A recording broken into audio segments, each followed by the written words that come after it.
എന്റെ ചിരിയില വീണേ.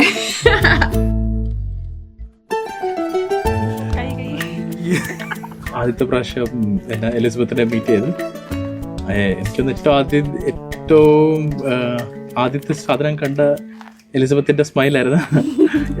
അപ്പം പറഞ്ഞ എനിക്ക് ക്ലാസ് 2 or 3 സ്മൈൽ ചെയ്യാനും എന്നാ പ്രൈസ് ഒക്കെ കിട്ടിയിരുന്നു.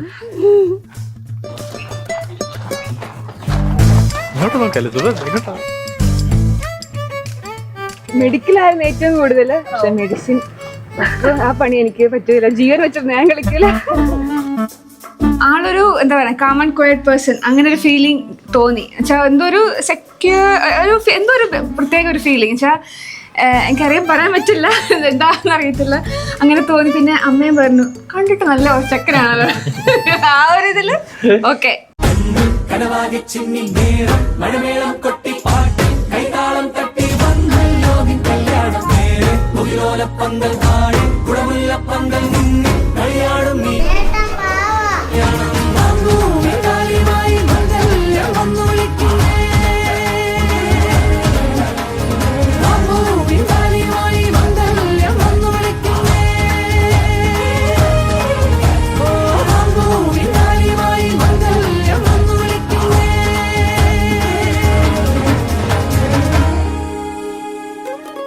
ആദ്യമേ ഞാൻ കുറെ വേണ്ടെന്ന് പറഞ്ഞ് നിൽക്കുമായിരുന്നു.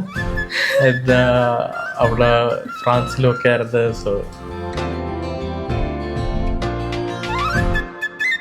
എന്നെ കുറെ വഴക്ക് പറഞ്ഞ് തല്ലിയില്ല. രാവിലെ തൊട്ട് വൈകുന്നേരം വരെ കെട്ടണ്ടേ എല്ലാരും കെട്ടിപ്പോന്നു, നീ തന്നെ ആവുക, അങ്ങനെ പറഞ്ഞു. കുറെ വർഷത്തെ കോഴ്സിന് ശേഷം ഒക്കെ ഞാൻ ഫൈനലി അഗ്രി ചെയ്തു. 2025 ഞാൻ പറഞ്ഞു എന്നാ ശരി നമുക്ക് എന്നാ പരിപാടി തുടങ്ങിയേക്കാം.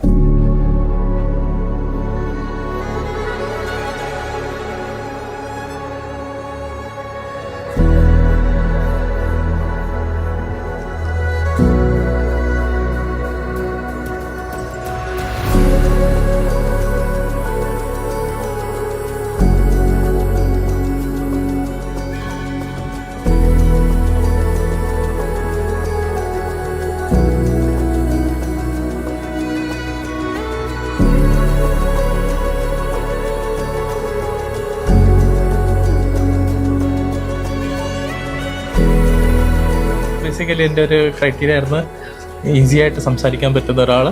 പിന്നെ അങ്ങനെ നോക്കി പിന്നെ എലിസബത്തിന്റെ കൂടെ സ്റ്റാർട്ട് ചെയ്ത് സ്വതന്ത്രമായ മനസ്സോട് പൂർണ്ണമായ സമ്മതത്തോടു കൂടി എലിസബത്തിനെ നിന്റെ ഭാര്യയായി സ്വീകരിക്കുന്നു. മിശിഹായുടെ നിയമവും തിരുസഭയുടെ നടപടിയും അനുസരിച്ച് സ്വതന്ത്രമായ മനസ്സോട് പൂർണ്ണമായ സമ്മതത്തോടു കൂടി ജോസഫിനെ നിന്റെ ഭർത്താവായി സ്വീകരിക്കുന്നു.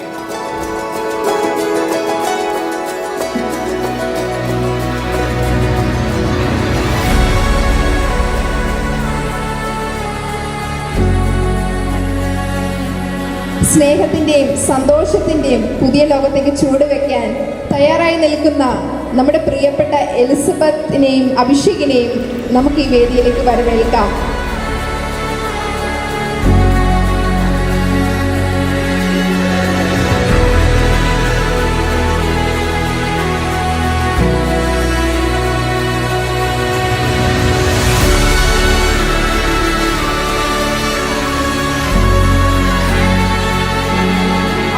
പെട്ടെന്ന് അടുത്തു ക്ലോസ്. എനിക്കൊരു ഡിസ്കംഫർട്ട് എന്നൊരു ഫീലിംഗ് എന്തോ അങ്ങനെ ഒന്നും തോന്നിയിട്ടില്ല.